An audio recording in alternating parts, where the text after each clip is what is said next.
हाय दोस्तों, स्वागत है आपका मेरे YouTube चैनल पे। आज का हमारा टॉपिक है व्हाट इज़ डेंजरस एसी और डीसी। आज हम बात करेंगे एसी और डीसी में से ज़्यादा खतरनाक कौन है। सबसे पहले हम जान लेते हैं कि हमारे घरों में जो सप्लाई आती है वो एसी नेचर का होता है, और जो हम मोबाइल, रेडियो, टेलीविज़न वगैरह जो चार्ज करते हैं या चलाते हैं वो डीसी नेचर का होता है। तो अल्टरनेटिंग करंट यानी कि एसी करंट होता क्या है? अल्टरनेटिंग करंट वो होता है जो समय के साथ अपना डायरेक्शन और मैग्नीट्यूड दोनों चेंज करे। यहाँ पे देखें टाइम है, यहाँ पे देखें वोल्टेज है। तो समय है एक, उसके साथ क्या हो रहा है, ये जीरो से ऊपर की तरफ जा रहा है, मैक्सिमम पे गया, फिर निगेटिव की तरफ आ रहा है, फिर मिनिमम पे आया। ये वन साइकिल हो गया, पॉजिटिव हाफ साइकिल इसे बोलते हैं। उसके बाद ये नीचे की तरफ आया, यानी कि डायरेक्शन इसका चेंज हो गया, और फिर जीरो से -1 2 3 4 करते हुए एक मैक्सिमम वैल्यू पर जाएगी। उसके बाद फिर ये जीरो पे आ जाएगी। तो एसी में हम देख रहे हैं कि एक साइकिल कंप्लीट हो रहा है, जो नेगेटिव हाफ साइकिल एक हाफ हो रहा है, और एक पॉजिटिव हाफ साइकिल, दोनों मिलकर के एक कंप्लीट साइकिल कंप्लीट हो रहा है। तो ये होता क्यों है? इसे हम फ्रीक्वेंसी कहते हैं। फ्रीक्वेंसी का मतलब, हम स्टैंडर्ड फ्रीक्वेंसी नेपाल की बात करें और इंडिया की बात करें तो 60 हर्ट्ज यूज़ करते हैं। 60 हर्ट्ज फ्रीक्वेंसीज, 50 to 60 हर्ट्ज मान लेते हैं फ्रीक्वेंसी यूज़ करते हैं। तो इसका मतलब ये साइकिल, हाफ साइकिल, तो आपको फुल साइकिल पूरा आपको 1 मिनट में 50 मरतबा अप डाउन होता है, यानी कि चलता है। ये हम कैसे देख सकते हैं? हमारे पास ऑसिलोस्कोप हो, अगर ऑसिलोस्कोप, उसमें एक ग्राफ दिखाता है, आप उसको एसी सप्लाई के साथ लगाएंगे तो आपको ये चलता हुआ दिखेगा। अब दूसरा हम ले लेते हैं डायरेक्ट करंट। डायरेक्ट करंट वो करंट है जो समय के साथ अपना वैल्यू तो चेंज करता है बट डायरेक्शन नहीं चेंज करता।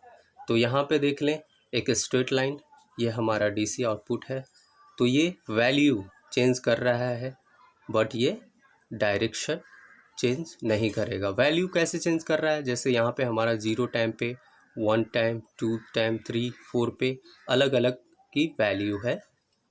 तो और इसके बाद ये तो हमारा स्ट्रेट लाइन, ये कांस्टेंट डीसी का हम दिखा रहे हैं, बट ये अपना वैल्यू भी चेंज करता है बट डायरेक्शन कभी चेंज नहीं करता। तो अब हम बात कर लेते हैं, एसी सप्लाई में हमारे दो साइकिल्स होते हैं, पॉजिटिव हाफ साइकिल और नेगेटिव हाफ साइकिल। ये दोनों साइकिल मिला करके एक कंप्लीट साइकिल बनता है। अब हम आते हैं अपने टॉपिक की तरफ कि एसी और डीसी में से ज़्यादा खतरनाक कौन होता है। तो उससे पहले हम देख लेते हैं कि करंट जो हमें इलेक्ट्रिक शॉक लगता है वो डिपेंड क्या क्या चीज़ पे करता है। तो टाइप्स ऑफ करंट हमने यहाँ पे देखा है, दो तरह के करंट होते हैं, एसी और डीसी, अल्टरनेटिंग करंट और direct current. Amount of current, the amount of current किस पे डिपेंड करता है? तो वोल्टेज, हमारे शरीर में जो करंट, इलेक्ट्रिक शॉक लगेगा वो डिपेंड किस पे करेगा? वोल्टेज पे डिपेंड करेगा, करंट पे डिपेंड करेगा, फ्रीक्वेंसी पे डिपेंड करेगा। हाई फ्रीक्वेंसी में हाई करंट लगेगी, लो फ्रीक्वेंसी में लो करंट लगेगी। ड्यूरेशन ऑफ कांटेक्ट, यानी कि हमें जो वायर से इलेक्ट्रिक शॉक लगा है वो वायर हम कितने देर तक पकड़ के रखे हैं, उस पर भी डिपेंड करेगा। दूसरा है पैलेस, हम किस जगह पे हैं, जिस जगह पे हैं हमें वहाँ से इलेक्ट्रिक शॉक लगा है तो वो जगह कौन सा है, भीगा हुआ जगह है, सूखा हुआ जगह है, या किस तरह का जगह है, उस पे भी ये करंट डिपेंड करता है। और करंट हमें लगता क्यों है ये भी जान लेते हैं। तो करंट हमें क्यों लगता है? जैसे कोई भी सप्लाई जा रही हो, ठीक है, कोई भी सप्लाई जा रही हो, RYB मान लेते हैं, एक सप्लाई है, एक पोल है, उससे सप्लाई जा रही है, इसमें से दो वायर हमारे घरों में आती है, एक न्यूट्रल ले लें, दो वायर हमारे घरों में आती है, घर की बात कर लेते हैं। तो अब होता क्या है, एक हाई पोटेंशियल पे होता है, एक लो पोटेंशियल पे होता है। तो हम क्या करते हैं कभी कभी कि हाई पोटेंशियल का जो वायर है वो हमेशा कहाँ जाना चाहेगा? लो पोटेंशियल में। तो लो पोटेंशियल में जाना चाहेगा तो उसे कोई पाथ तो मिलनी चाहिए, कोई रास्ता चाहिए लो पोटेंशियल में जाने के लिए। अगर ये यहाँ पे हम एक बल्ब लगा देते हैं तो ये ऐसे होकर के लो पोटेंशियल में चला जाएगा न्यूट्रल में। अगर ये वायर टूटा हुआ है, कटा हुआ है, अगर हम यहाँ पे टच करते हैं तो तो हम कहाँ पे खड़े हैं? अगर ग्राउंड पे ज़मीन पे खड़े हैं तो ये आसान रास्ता होता है, आसान पाथ होता है करंट को ग्राउंड तक लो पोटेंशियल तक जाने का। इस वजह से हमें, अगर हम इसमें टच करते हैं तो हमें इलेक्ट्रिक शॉक लगता है। उसी जगह अगर हम डायरेक्ट ग्राउंड से कनेक्ट नहीं है, आई मीन किसी टेबल, कुर्सी या रबर का कोई भी जूता वगैरह पहने हुए हैं, तो हमें इलेक्ट्रिक शॉक नहीं लगेगा, क्योंकि जो रबर का है या टेबल कुर्सी जो भी है वो ग्राउंड और हमारे बीच इंसुलेशन का काम करेगा। बट ये हाई वोल्टेज पे लागू नहीं होता, ये एक लिमिटेड वोल्टेज पे लागू होता है कि हम इंसुलेशन का, हम जिस चीज़ पे खड़े हैं या जो हमने जूता पहना है वो कितने वोल्ट तक झेल सकता है। ठीक है दोस्तों, अब हम बात करते हैं आदमी को करंट लगता क्यों है, कैसे लगता है। तो हमने बात कर लिया। अब हम ह्यूमन बॉडी का संरचना कैसे होता है, क्या क्या मिलके बना होता है ह्यूमन बॉडी, वो देख लेते हैं। ह्यूमन बॉडी हमारा कॉम्बिनेशन ऑफ रजिस्टर और कॉम्बिनेशन ऑफ कैपेसिटर से बना होता है। यानी कि हमारे शरीर में अवरोध क्षमता भी है और चार्जिंग कैपेसिटी भी है।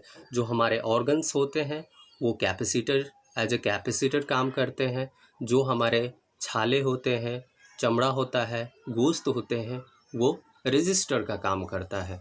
तो अब यहाँ पे एक चीज़ देख लेते हैं, हम कैपेसिटर की बात करें, अगर हमारे शरीर में कैपेसिटर भी होता है, तो कैपेसिटर की अगर बात करें तो एसी करंट को कैपेसिटर आसानी से पास करता है। ठीक है दोस्तों, और डीसी को ब्लॉक करता है। इसका मतलब एसी आसानी से हमारे शरीर से पास होगा और ग्राउंड जाएगा, तो हमें करंट लगने का संभावना एसी में ज़्यादा है और डीसी में कम है। बट ये एक सर्टेन वोल्टेज तक ही है, डीसी ब्लॉक करता है। अगर हाई वोल्टेज हो तो ये डीसी ब्लॉक नहीं करता। रजिस्टर के बारे में तो हमें पता है, ये करंट को अवरोध करता है। इट हैज़ कैपेसिटी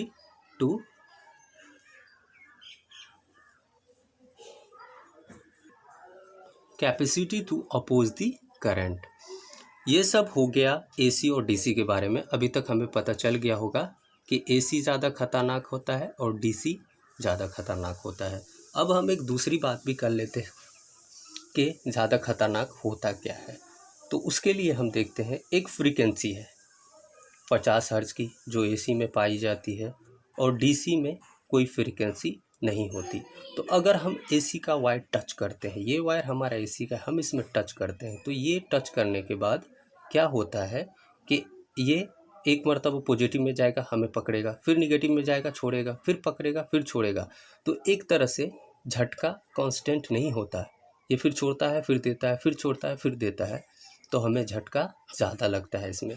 डीसी में क्या होता है, डायरेक्ट करंट, हम इसको एक मरतबा पकड़ लें तो एक तरह का झटका देता रहेगा, इसीलिए ये बॉडी को पेन कम देता है, और एसी करंट बॉडी को ज़्यादा पेन देता है, क्योंकि ये पकड़ता है, छोड़ता है, पकड़ता है, छोड़ता है। जैसे मान लेते हैं कोई पानी का फुहारा मेरे ऊपर मार रहा है, अगर कोई एक बकेट पानी का फुहारा मेरे ऊपर डाल दिया, डालता आ रहा है तो कोई दिक्कत नहीं है।